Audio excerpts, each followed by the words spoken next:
মনুষ্য জীবনের সবথেকে বেশি গুরুত্বপূর্ণ বিষয় হল মনের একাগ্রতা।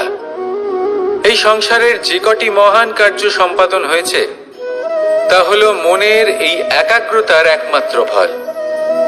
আপনি অবশ্যই দেখে থাকবেন, অনেক ছোট বড় নদী যা বয়ে চলে তাদের সামনে একটা বাঁধ নির্মাণ করা হয় সেই সব নদীর জল সঞ্চয় করতে। বাঁধ হয়ে গেলে প্রয়োজন মতো বা মনের ইচ্ছে মতো তাকে ব্যবহার করা সম্ভব।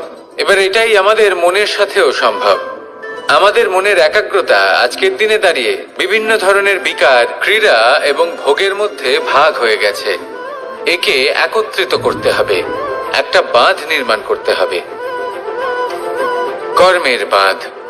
আপনাকে শুধু এটাই করতে হবে, যেটা উচিত কর্ম সেটাই করুন, যেটা অনুচিত কর্ম সেটা করা থেকে নিজেকে বিরত রাখুন। ব্যাস, এই কাজটাই আপনি করতে থাকুন, মনের মধ্যে একাগ্রতার বাঁধ নির্মাণ করুন। আর একবার যদি তা নির্মাণ হয়ে যায় তাহলে যখন চাইবেন, যেখানে চাইবেন, যতটা চাইবেন একাগ্রতা প্রয়োগ করতে পারবেন।